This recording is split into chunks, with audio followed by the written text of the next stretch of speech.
Yo, what's going on? It's Aaron Bazil here again. Thanks for stopping by to my channel. So last week I promised you guys I was going to show you real quick how I set up my Ableton with the MIDI controller to be able to do some DJ or live performance type of thing with like audio effects and things like that. So first things first, I just want to let you guys know that I watched a few videos and I kind of took a little bit of everything from these videos and I condensed it into one thing.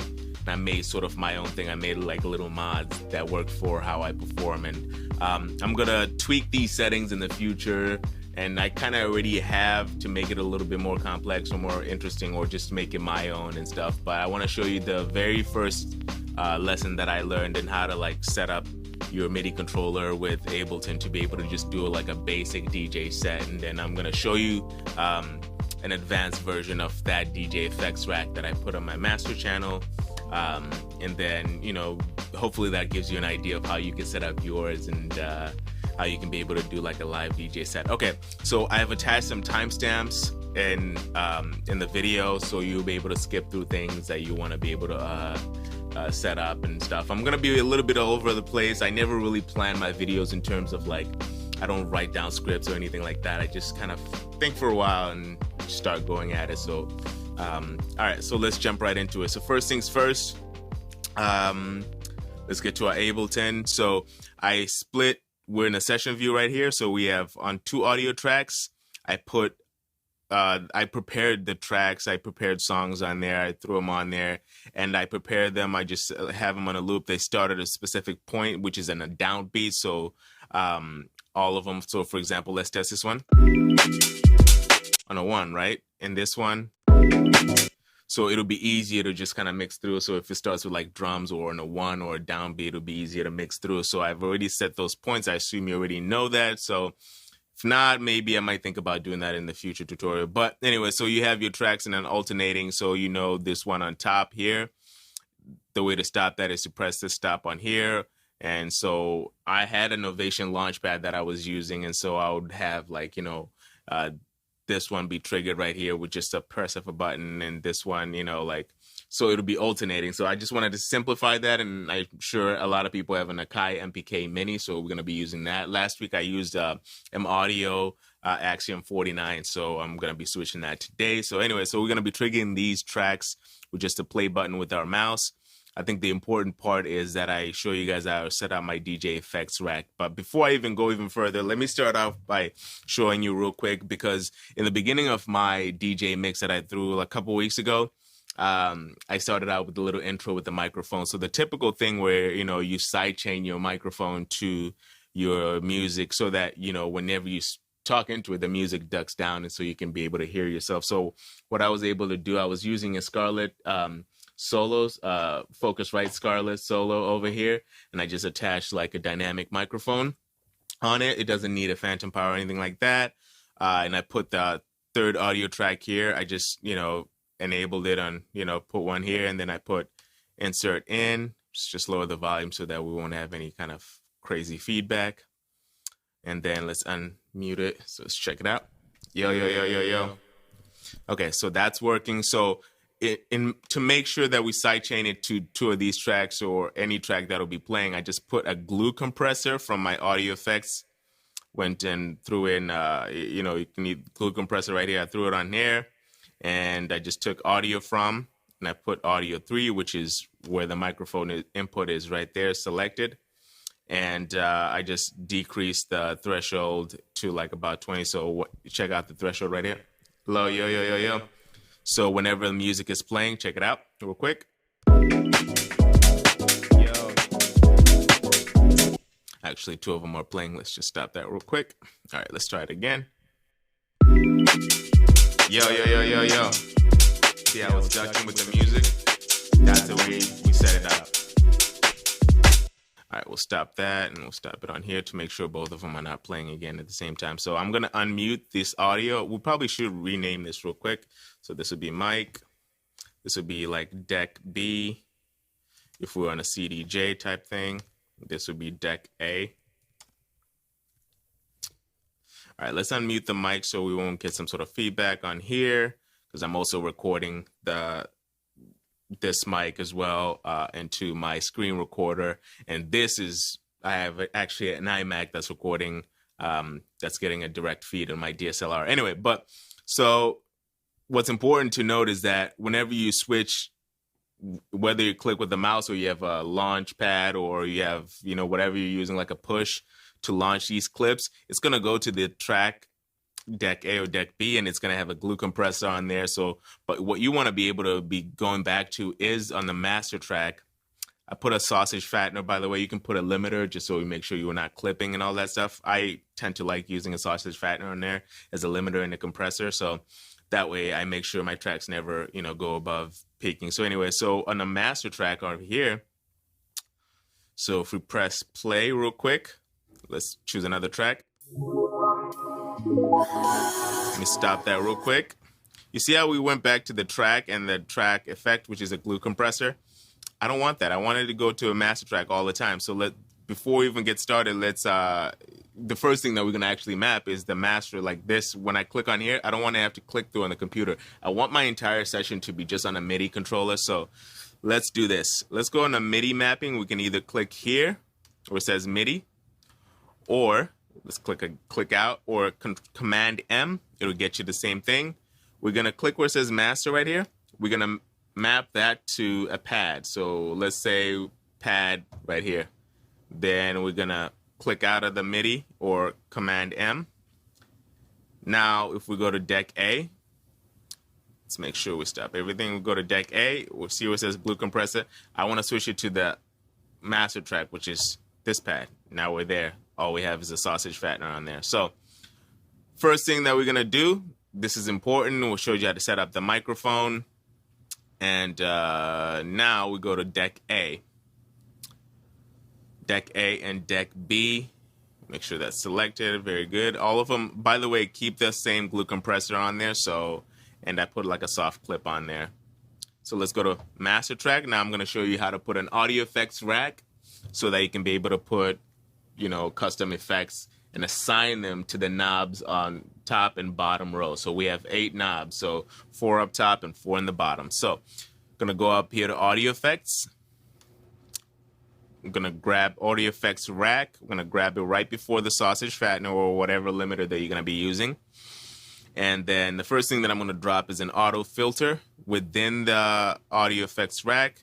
And we want to make sure we map it to the first knob. So we're going to enable our macro controls over here at the bottom. And so I want to make sure and you can either put, high pass or high pass or low pass filter. So I'm going to go with the low pass. So we want to be able to map this frequency knob and the resonance to the macro one. So let's do that right now.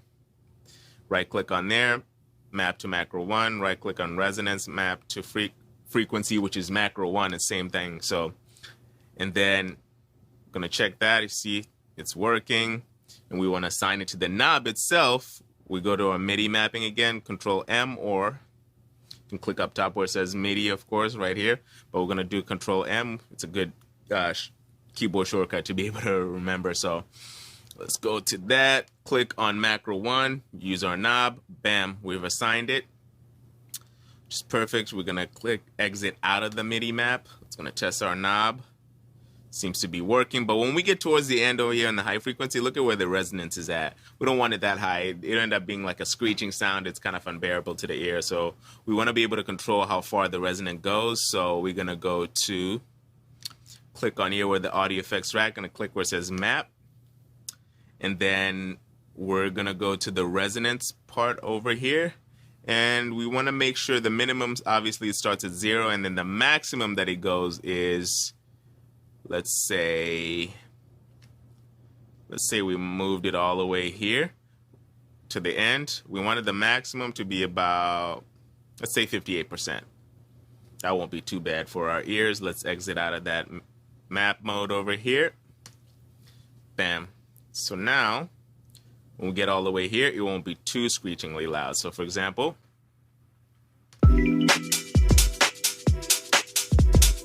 our pad to get back to the effects track.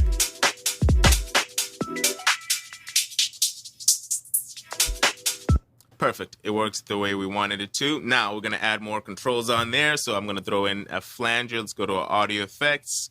Let's find our flanger. Let's put it in the audio effects rack. Inside the audio effects rack, right there before the sausage fattener, we're gonna go to the dry and wet knob, assign it to macro 1 as well.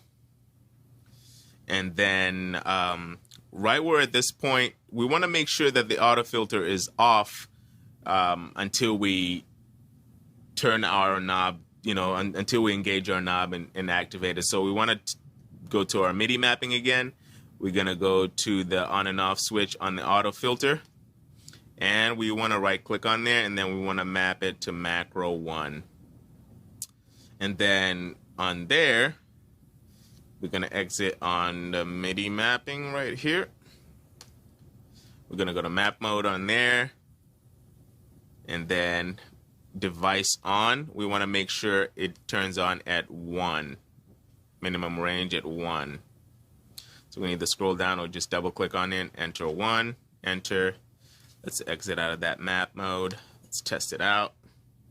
So right now it's off. When we enable the knob, it goes on like that. All right. Then let's test it out. Let's find a song. Pad again to go back to effects rack.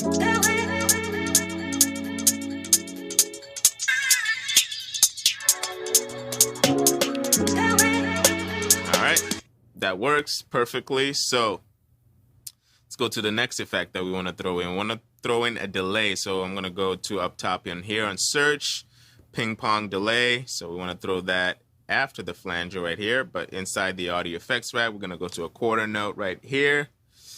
We're going to just make sure we get a little high frequency, just sweep out the low and stuff like that. And then map the feedback to macro 1, right click, macro 1, right click on the dry and wet knob, macro 1 as well. And then what we're going to do is we're going to test it out again, see if it works. Get back to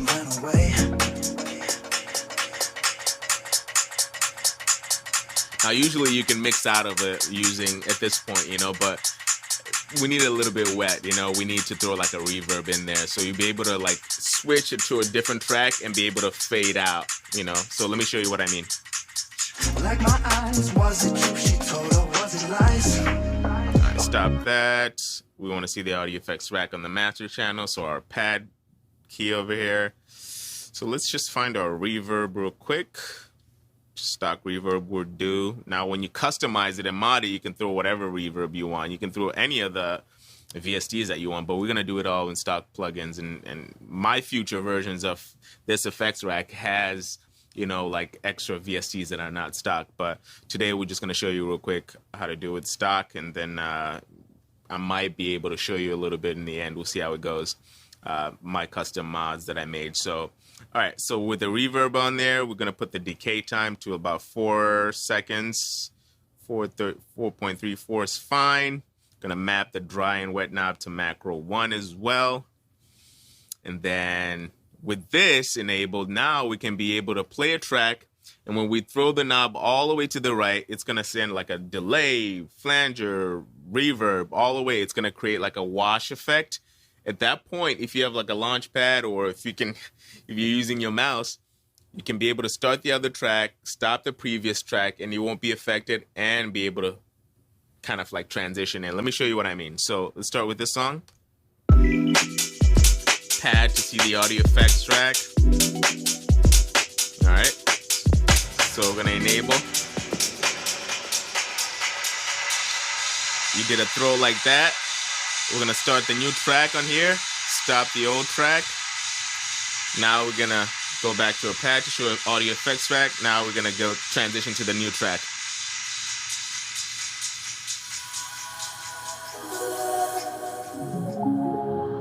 I've been talking to myself like that. Today. Thought you would be lying, but you're talking straight. So that's the most basic way of doing that, you know. You can do that to transition through all your tracks and stuff like that. In my future, like effects rack, I added different things to it. Like I added like little beat repeats on it. So, you know, you can start playing around with effects, right? So let's throw in like a beat repeat on there. let's double click to close these so we can have space so we can scroll through on here. So double click. Let's throw a beat repeat towards the end of that reverb. And then I want to test it out with this song.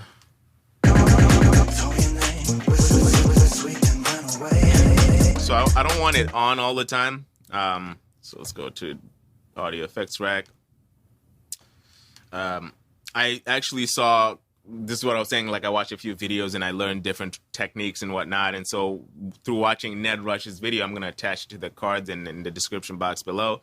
Ned Rush has incredible like jungle and like garage, like beat repeat, like tutorials and stuff like that. And so when I was watching him do his effects rack, I just kind of like screenshotted like, you know, a bunch of his beat repeat sessions, and I just copied the settings to one of my sessions and whatnot. So, you know, he had like different settings. If I had my phone, actually, let's find out real quick. I think I had it pulled out earlier. I completely forgot. Okay, so with the beat repeat, let's say we want to put it on, I have, you know, I think Ned Rush is a good video, and I think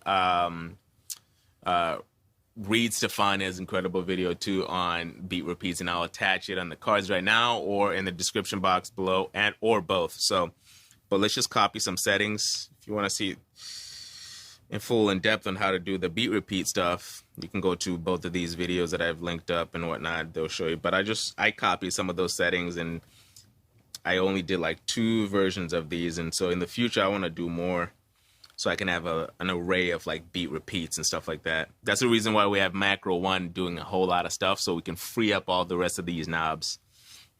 I think in my DJ video that you saw, I didn't put everything on Macro 1, I spread it out on there so I can have the delay and a reverb on a separate channel, and I added something else, another VST. But on this one, this tutorial, we just map it to Macro 1. Let's just finish this delay.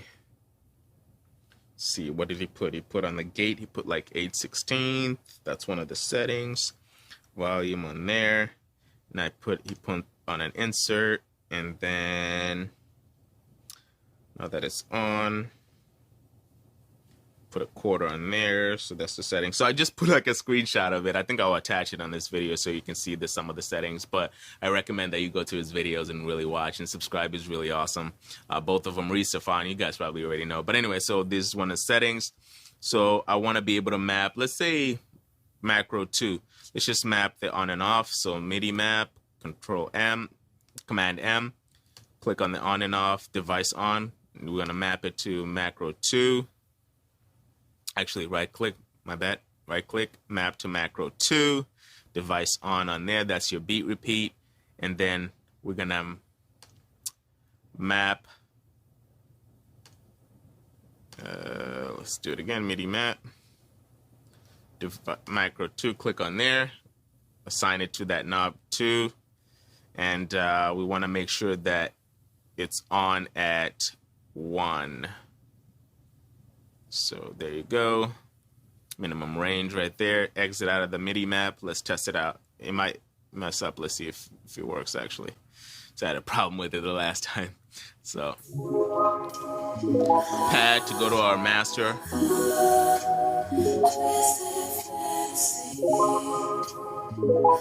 Okay.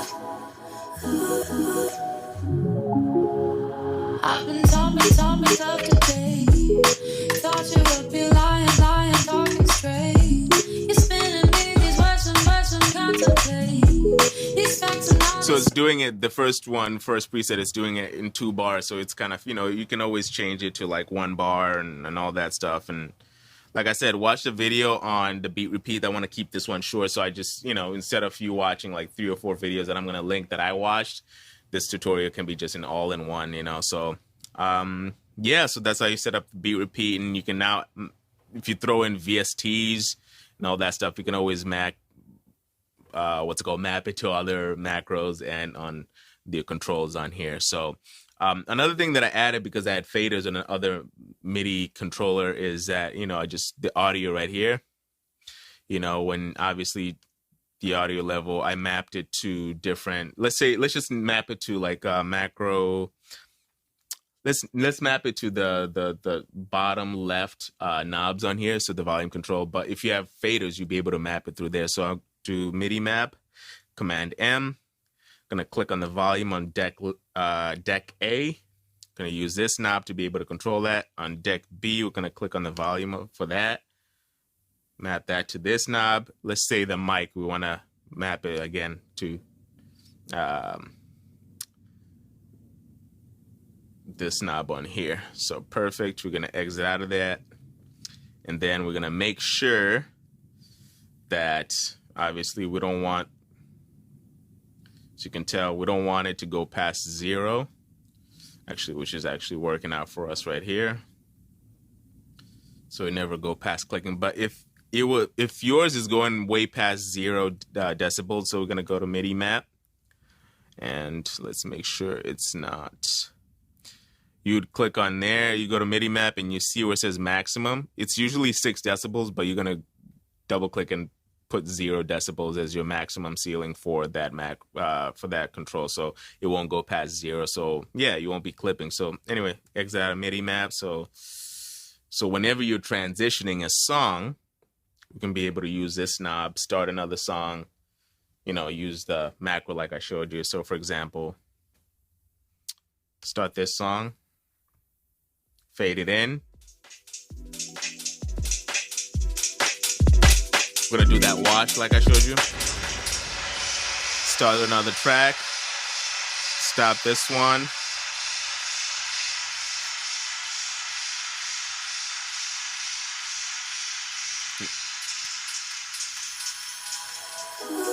Generally, you'll be able to fade it out as well with that, but you can do whatever, you can play with that. So yeah, that's the end of the tutorial for this one, guys. So I have more in depth and, like, you know, how I do like a more complex DJ audio effects rack and stuff like that. But I just wanted to kind of show you like a combination of, you know, actually, hold on, before we end this video, let me just show you how I set up my custom one real quick, because I think it's important.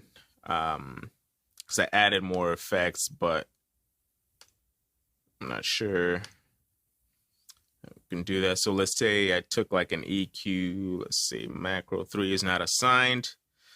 Let's do EQ 3. Let's throw that at the end of the beat repeat right here. Let's turn down the low.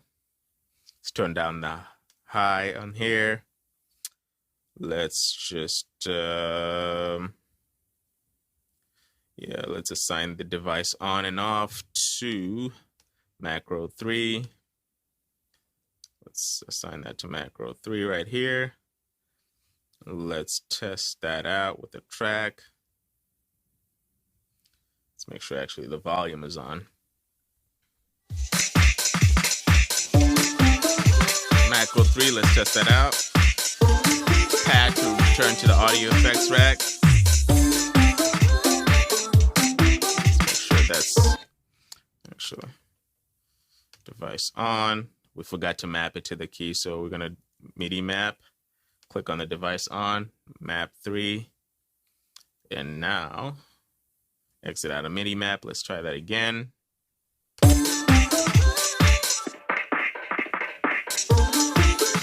You know what I mean? So see what it's doing. It's like a little lo-fi kind of thing. So yeah, I mean, you can stack as many effects and stuff. And so I think in the future, I'll show you when I make my more complex effects rack. I'm going to make a video about that, and I'll share with you guys whenever I find out. But yeah, that concludes this video. Thanks for stopping by. Like and subscribe this video. I'll see you guys in the next episode. All right, later.